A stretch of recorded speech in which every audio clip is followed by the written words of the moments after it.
All right. Hi, everyone, and welcome to today's webinar, Identity at Every Touchpoint, Connecting Online and Offline Experiences in Retail. I'm Dominic Miserandino, and I'll be a moderator for today's discussion. As retail continues to evolve, one challenge remains constant. How do we create seamless, personalized experiences across both digital and physical environments? The answer lies in identity. Today, we'll explore how some of the most forward-thinking retailers are using identity to unify fragmented customer journeys, enhance engagement, and drive measurable results. Joining me are two leaders who bring both strategic and technical expertise to this topic. Brian Cardona, President at Data, and Molly Hartney, Chief Digital Officer at Rack Room Shoes. Brian, please introduce yourself and tell the audience a little bit about yourself. Thanks, Tom. Hi, everyone. I'm Brian Cardona with Data. We specialize in email address intelligence, helping brands clean, enrich, and expand their first-party data to drive marketing performance and reduce risk. I joined Data in year 5 of its now 25-year journey. Throughout my career, I've had the opportunity to work with thousands of clients across many industries, from startups to enterprise brands, including many of the top 100 retailers. It's been a super fun journey from the early days of, wow, email marketing is awesome, we need more email addresses, to today's reality of we're drowning in data and don't have enough resources to put it to use. I'm looking forward to sharing my perspective with you all today. Love it. And Molly, if you could do the same. Sure. My name is Molly Hartney. I'm the Chief Digital Officer at Rack Room Shoes. We are drowning in data.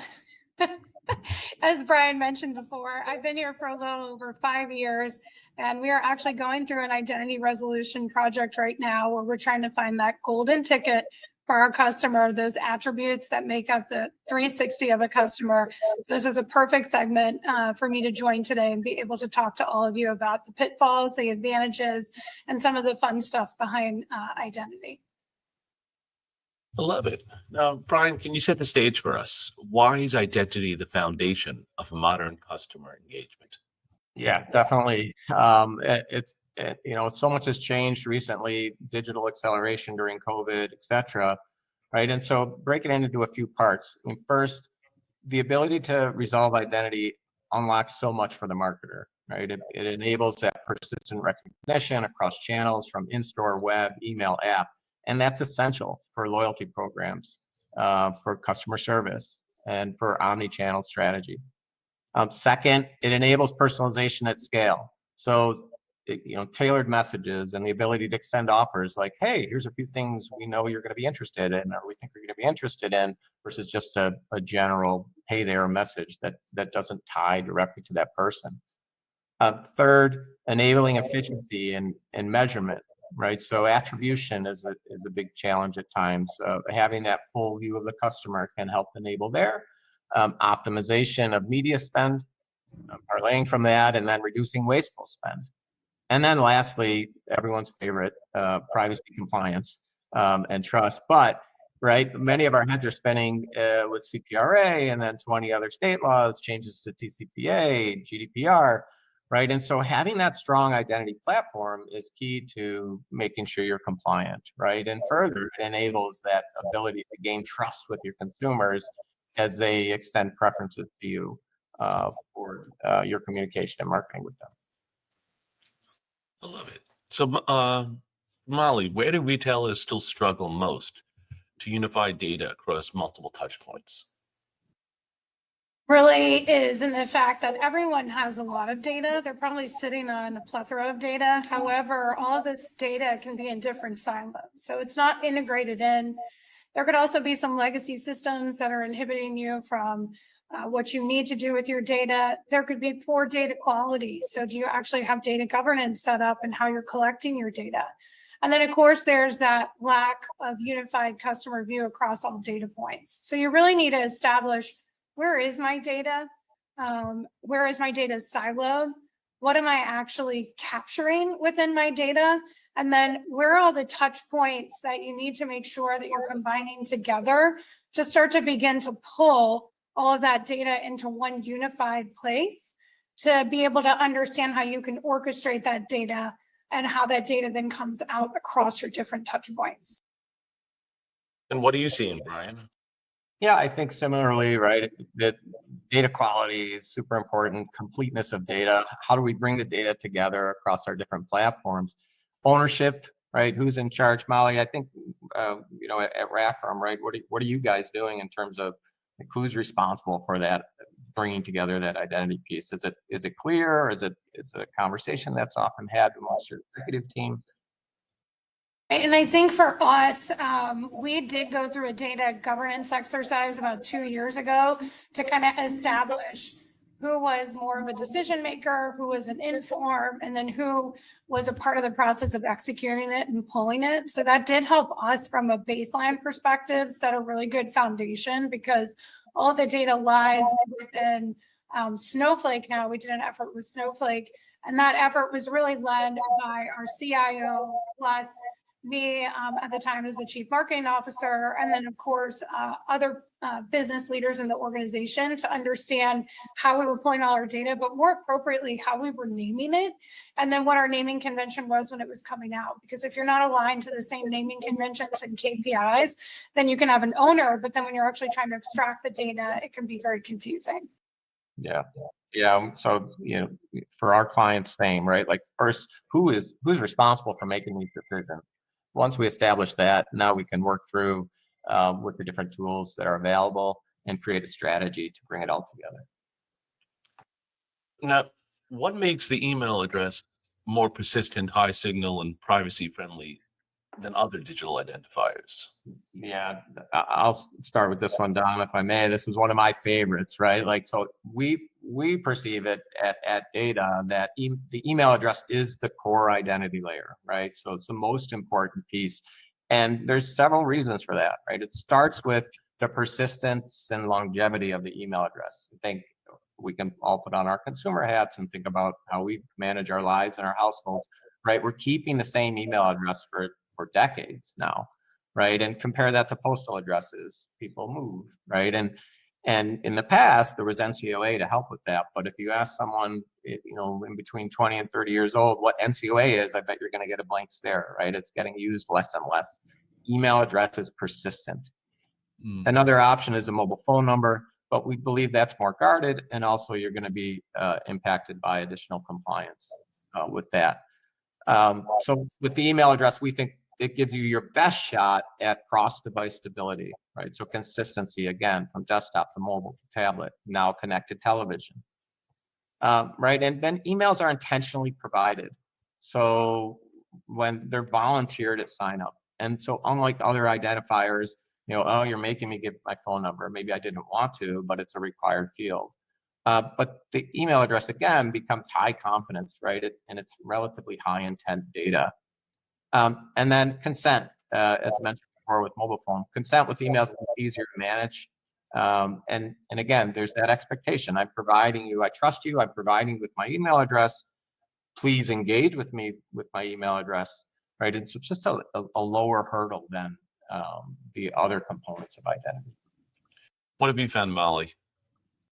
I think for us, to the point of longevity and highness, it is a very high signal rich behavioral, I would say, personal identifier for us. So what I mean by that is if you are coming into a Rack Room shoe store and you are checking out and our checkout associate says, may I have your email address to put you into our loyalty program? Some people could be on the defense about that, but others could actually be on the offense because then our loyalty program is explained and it's how we choose to retain our customers, and we leverage email as a source, right? You give us your email, we will give you possibly an incentive, maybe a bounce back offer. But when you join our loyalty program, there are definitely other things that it will unlock for you. So the email is intentional in the fact that I, consumer, will give you my email, but I do expect to get something in return. Now, I don't want to be spammed in return. So we have to make sure that we have those signals of people who are disengaged and probably opting out. But the email, being the fact that it is first party and not third party, allows us to connect directly with the customer. Or, as Brian mentioned before, a cell phone number, so we are able to send them a text message. So it is either in their pocket or it is in their email. So What layers, though, now are essential to help unify identities across multiple channels? I would say for us, it really depends on where you are in your journey. So layers being identified as how are you tracking to your North Star, your 360 of your customer. So a unified profile can be accessible to all systems, and it does help deliver personal experiences. But the only way you actually can do that is through your ESP, so your email service provider, is either or through your CRM where you hold your customer information, or if you are fortunate to have a CDP, your customer data platform, all of these can be intertwined to develop a deeper understanding of your customers at an individual level, and definitely can be layered on top. So for us right now, in the past, we had, I would say, with our email service provider, a batch and blast kind of approach where you send to everyone. Now, through our understanding of our CRM and our customer attribute touch points, we are able to actually get to more of a personalized layer within our campaign orchestration. So the more demographic elements you have, the more data enrichment allows you to basically map those not only to your persona, but also segment against them. So an example could be gender, age, presence of children in the home. And that would help you then segment within your email to be able to orchestrate a personalized one-to-one message to someone who perhaps abandoned browse on the site and you want to bring them back to the site, or you want to push them into the store, you know, an attribute about them. But to get started on that journey, what are some of the best practices before the implementation of these platforms to help create that gold standard, that 360-degree customer profile? Brian, you want to start? Yeah, well, and I think, you know, as Molly mentioned, those layers, right? Like the CDP, do you have the CDP, the CRM, the ESP, like thinking about how are we going to connect all of this? The first thing we think you should do, of course, is to audit that existing data, right? Do you trust it? What is its origin? How old is it? Is it compliant, right? So answering those questions and having the tools necessary to make sure you're prepared to build that unified view. And then from there, just as Molly said, right, like where are you right now? Walk before you run, right? What are you trying to accomplish with this? Most of our clients will start with rudimentary personalization. Molly mentioned the batch and blast, right? It's like, where do we go from here? And as we look towards the future, right, the AI tools are extremely exciting. Like, where are we going to be in 3 years, 5 years, 10 years? And what do we need to do today to make sure that our data is accurate and we have practices in place to pull it all together. So yeah, to get started, definitely start with an audit and then map out that journey. What are our objectives? And it can be overwhelming, right? Like, you know, well, we're not so sure about this data. Last time we tripped and fell. You know, how do we make sure we have a successful outcome here? And again, we think just taking it at your pace is super important. Molly. So again, as Brian mentioned, it really does start with an audit, and it really is all about your data quality. So as you know, sexy as data can be, assessing where you actually are deficient and or have some issues within your data is going to set you up for success. So you do have to go through that audit, and that audit will set you up for success to then be able to understand, okay, this is my current data landscape. So then identify all of your different systems. And you know what? It doesn't matter if you don't have a CDP or a CRM. Maybe you just have an ESP. So you know what? That's great. You can send emails. What do you have within your email program that allows you to map that customer journey, as Brian said before, and then begin to prioritize that to be able to say, okay, how can I send personalized messages and or attribute these messages to be able to understand then what I need from an additional data point to be able to personalize these at a one-on-one level. If you can get to that, you basically have established, here's the data I have, here's the sources that I have, here's where I can orchestrate my data, and here's how I can send a message to my customer.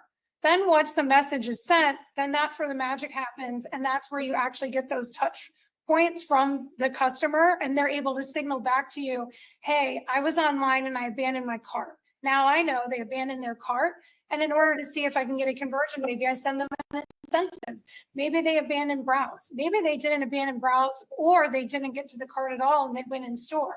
But do I have those store touch points within my data to say that they're a store customer? And can I send them a direct message? So it's really about that customer journey mapping, where you have that data, and then how you can send that message to that customer in their channel of choice. You know, you're talking also about that ingestion of data. Can you explain the strategic approach to how you do customer acquisition and first-party data collection? What are some of the challenges you see upon ingestion? So from our perspective about ingestion, it's really how do you get that first party data? With third party deprecation, you really need to think about how can I get something that we own as a company? So what I mean by that is you own that customer information, whether they've given it to you from an email perspective and they're allowing you, they've checked the box to say, it to me, or they've given you that email and now they've actually joined your loyalty program, which is key for us because then we know different attributes about that. So if they've joined your email, they've joined your loyalty program, hopefully they then have given you their phone number. So now they're part of your SMS program. If you have an app, maybe they've downloaded your app. So now you've completed that circle of an app. If they're actually in your app, hopefully they're engaging with you in their app and they're giving you preferences saying, yes, I have a female. Yes, I have kids in the home. And you know what? My preferred channel is actually text message. So please don't send me an email. Or my preferred channel is email and text message. And I'm actually engaging in the app. And I'm a part of your loyalty program. And by the way, I've joined your social channels. That would be a nice to have, but not all customers want to join everything. So it's really about where's your dispersed data? How do you make sure you understand where they are? How are they interacting with you? So what are those interactions? And then how do you make sure you collect that data to then connect the dots to be able to map that customer journey to begin to personalize to them so you're not constantly batch and blasting them on different channels? Brian, what's your take? Yeah, I mean, that Molly nailed it. And I think, right, so as she described, the power of that data when you're able to do it, we think in practice, right? So start at the top and make sure that data is valid as you capture it, right? Like, so what tools are in place, as Molly explained, here's all the things you can do when we get data from here and there, and we're bringing it all together, right? So how important is it to you that that data is accurate? And so for us, where we're working with a lot of clients is making sure that that identity data is valid at capture. And the way we do that is often as a real-time web form in an API, or if they're unable to use real-time, nightly files, or even project-based. Typically, we're seeing about 8 to 10% of that data as invalid in real time, right? So if you think about the impact that can have on your business, both either correcting it and getting a valid email address, or making sure that potentially toxic or risky data isn't included in your database, will not have a negative impact and instead turn into more positive. So I think that's the first thing, is just thinking in practice as we think about validation. Here are our objectives. All right, what tools do we need in place to make sure we're maximizing it? And in some cases, right, we're seeing as much as 20% of data churn over the course of a year. So again, there too, it's important to have that approach around data quality to say, hey, let's make sure this data is as good as it can be, and we have the metrics to support that.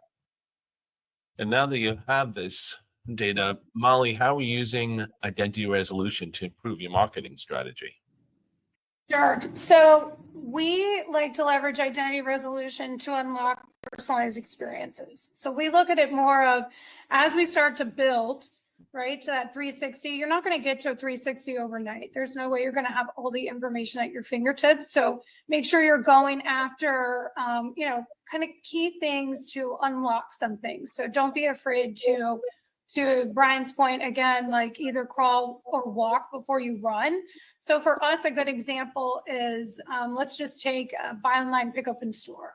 We have customers that like to browse online and they like to purchase online, but they like to pick up in store. So how do we optimize our campaigns to say, if you buy online and pick up in store, maybe we'll put a reward into your account. But what if they're not a reward member? Then we can incentivize them to collect that information to actually get them into our file to say, if you give us your email or your SMS or a personal piece of how we can contact you, then we will put a reward in the loyalty program, which will drive you into store to purchase what you want. So whether they're purchasing it online or in store, we're able to incentivize them with something small to see if we can get them to engage.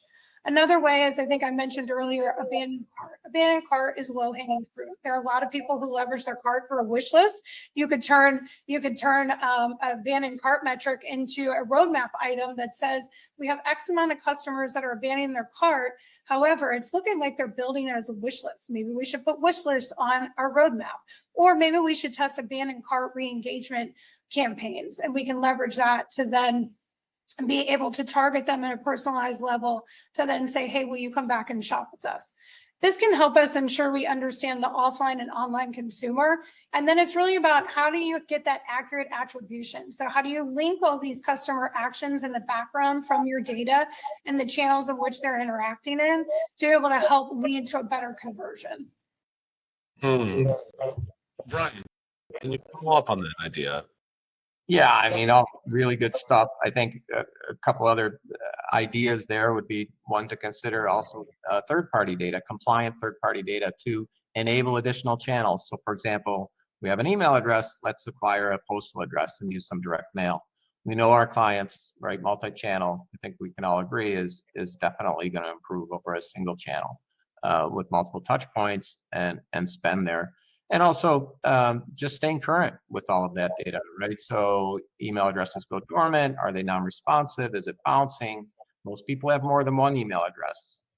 Should you acquire additional email addresses? And you may not move them right into marketing, but you can use them for identity resolution or custom audience targeting, et cetera. So I think using tools in place to implement all of those strategies Molly mentioned, right, and make sure you have the most robust data set you can have to go after that.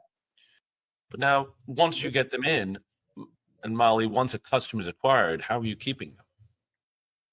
So that is the age-old secret of retention. How do you retain your customers once you've acquired them? So how do you look at your customer lifetime value of a customer versus the cost of acquiring the customer?